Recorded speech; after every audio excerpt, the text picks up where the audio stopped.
Okay, hi, hello. You can tell by the title, or you can see in the title, today we'll be revisiting the hat fic. I haven't read it in a very long time. I think there's still a video up somewhere of me reading it to my mom. Let's get started. Summary: the original hat fic was published November 21st, 2012 on DeviantArt.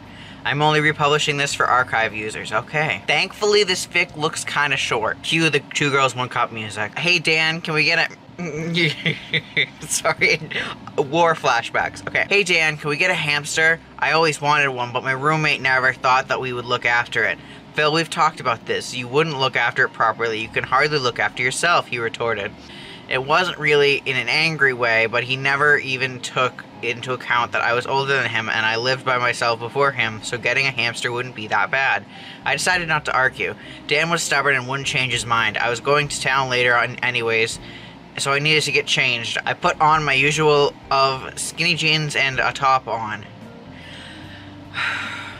Now, I just want to let you all know that the spacing of this fic is really bad. Like, normally in fanfiction you're supposed to write what one person says, then space it out, and then another person says. In this, it's just all jumbled together, which is amazing for my issues with concentration. I finished getting the few pieces of food that Dan and I needed and was heading back to get to the bus when I walked past the pet shop. I couldn't resist but walking in, and I saw a cage with a small fluffy black and white hamster in the corner. I looked at the price, 10 euros. It was too small and cute to say no to, so I bought it and a cage. I walked out just as my bus arrived. I paid my fare and hopped on. I couldn't stop smiling. My hamster was one of the best things I've ever done, or that's what I thought. I got home and shouted out to Dan, "Dan, come and see what I bought." He bounced into the hallway of the front door. "What's up?" I raised the cage with the furry ball curled up in the corner again. The expression on his face changed from a sweet and innocent smile to a sick and twisted one with an evil glint in his eye. I love it. I was completely wrong about saying no to getting one. He sounded genuine, but there was something about the way he said it that made me feel uneasy. "So what's it called?" Dan asked. "Can we call him Striker, please? I've always loved that name. I don't really know why." The fact that it's in first person is interesting. I normally read fics that are third person. I don't think I've read anything that was in first person since I was writing a story in first person, so... Sure, his reply was cold and harsh. What was wrong with him? I shrugged it off and went to my room. It was only 9, but I was tired and felt a bit ill. I pulled my PJ bottoms on and slipped into bed. I woke up during the night, my body freezing cold and I was unable to move. I opened my eyes and they were wide with shock. I looked down and I was naked with ropes tying me to a chair. And in the corner was a sinister looking Dan who was also naked. "Morning, Sleeping Beauty. I was wondering how cold the room had to be for you to wake up." His voice sounded so fluffy and innocent, but the words coming out weren't. He was only wearing his fluffy brown hat. He pulled it off to reveal a small black creature sitting in it. Striker, what the fuck was he doing? I don't normally swear, but this situation was so confusing and I was terrified. What was Dan gonna do to me?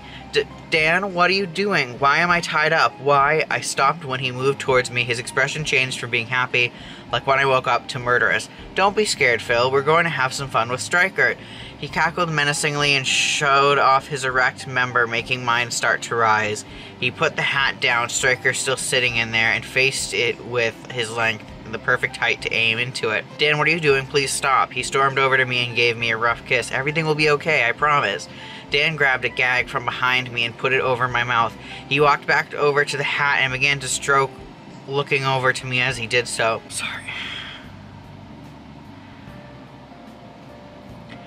I didn't think anything could be worse than the President fic that I read, but this, I know what's gonna happen, and this fic is just worse. Not bad.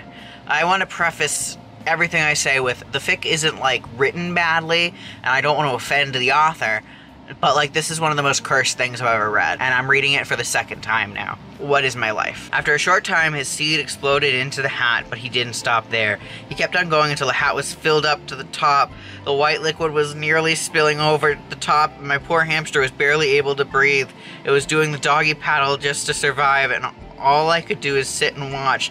Dan grabbed the hamster's head and pushed it down into his own sperm. After 2 minutes of his sick games, he pulled it back up dead. He snapped the hamster's head off, the neck bone shattering and making me mumble that was supposed to be a scream. What was supposed to be a scream? Tears flowed down my face, and he squeezed the blood of Stryker into the hat. He looked over at me. He was sick and twisted, but also kind of sexy. He picked up the hat and moved towards me with one hand and undid the gag. Oh.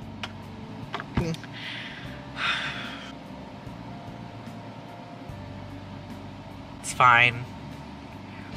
I'm fine. Open wide, he said in a sarcastic tone. I did as I was told. I didn't know what else was hiding behind me. He began to pour the sperm and hamster blood mixture into my mouth, only for me to realize he had put my poor Stryker back in there, head and body. The fluid tasted disgusting, partly because it had gone cold, but also because I knew that it was my hamster's blood I was drinking. He pulled back halfway through, not that I'm complaining, and said, "Good little Phil, do I taste nice?" My eyes widened. What do I say? I was about to open my mouth when he slapped me. Speak, bitch. I wanted to raise my hand to my face. My cold face stung when his hot, sticky hand touched it. "You taste amazing, Dan," I managed to choke out. "Yeah, I do. Time for more fun." I didn't like where this was going.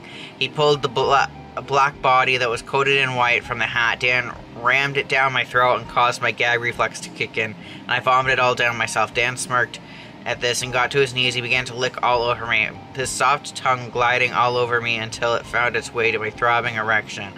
I thought I remembered how bad this fic was, but it was worse than I remembered. He started at the tip and worked his way all the way down, deep-throating me. It felt so nice. Most people couldn't do this, but it didn't last long. He looked up to me, his innocent brown eyes making me melt. "Promise you won't run." He sounded so sorry, so I nodded. He got up and untied me. He grabbed me by the shoulders. "I'm gonna lie on the floor. You're gonna pour the rest of the hat on me and then lick it off, okay?"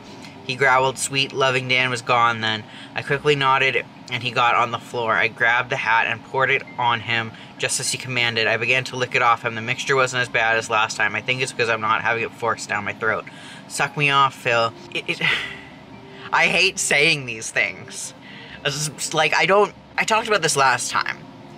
But I think what makes it different, like, I talked about this last time, but I think what makes this and the President fic worse than the COVID novel is because of some of the stuff that's, like, spoken aloud that I have to read. Joe Biden saying Donald Trump's name, or Dan saying something to Phil. Just, people have the craziest imaginations. "Suck me off, Phil." It sounded so weird, but yet again I did as I was told.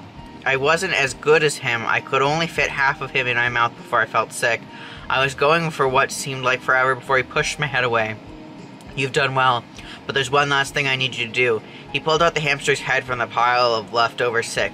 "When you say stop, I will, but only if I think you've done good enough." I started to shake and tremble. Dan put his arm around me. "It's okay, it won't be that bad." He hushed me. He was so much nicer again. "Are you ready?" he asked me, a sense of impatience growing in his tone. "Yes, Dan," I stuttered out, and he quickly rolled me onto my front, his hand placed on the top of my back, pinning me down. If this doesn't get views, if this doesn't get a decent amount of views, I will be very upset, because what the fuck am I reading again? Why am I reading this again? Why did I think of doing this? And why? He hushed me. He was so much nicer again. "Are you ready?" he asked me, a sense of impatience groaning in his tone. "Yes, Dan," I stuttered out, and he quickly rolled me onto my front, his hand placed on the top of my back, pinning me down, the hamster's head in his other hand going and nearing my rectum. "I know where this is going." "I know where this is going too." He rammed it in with no hesitation, and a burning sensation spread throughout me. For the rest of it, he used his manhood to push it in. I wanted to say stop, but he wouldn't. I know it. Finally, it got too much, and I screamed out, "Stop." I looked back at Dan, who just grinned. "Come on, Phil, I know you can do better than that." He forcefully went in further, not quite all the way, though. "Dan, please, I'm begging you to stop. It's so sore," I pleaded, the burning sensation turning into a stabbing feeling. Dan stroked my hair and gently pulled out of me. The hamster's head was still inside me. It felt horrible knowing that I put a dead animal's head sitting inside my intestines. Oh. The hamster's head was still inside me. It felt horrible knowing that I had a dead animal's head sitting inside my intestines. Dan put his hand inside me, and he went deep. I cried out in pain. It felt like exploding. He finally showed me his hand with the head in it. I wish the torture was over, but I knew Dan would have other plans, but this time he didn't. He just wrapped his arm around my hips. "Let's go to bed," Dan said, pulling me up as he said so. I leaned in for a kiss, and so did he. We walked down into my room, and when we got in, he pushed me onto the bed. I thought he was going to want sex, but he was so caring and just spooned me until I fell asleep. I woke up to find Dan with the hamster's body and head in his mouth, chewing violently, bones snapping and crunching under his teeth. He had blood dripping from his chin. He crawled over to me, and I licked it off for him. He grinned as though I read his thoughts, and he was finished eating. And every month we buy a hamster. I'm fine. It's fine. Oh, so this has about 440 kudos. I'm fine. And every month we buy a hamster. Ah. That was the video. I don't know why I decided to make this a series, but here I am. Y'all can't see, but I am literally tearing up. Leave your cursed fics in the comments below, and maybe I will torture myself reading them. Please comment, like, subscribe, because I torture myself with these now. I hope you are still having a good day, even though you had to listen to me with that fic. I'm sorry for people who I've reminded of this fic's existence. Comment, like, subscribe, because I'm torturing myself doing this. We'll see you next time. Bye.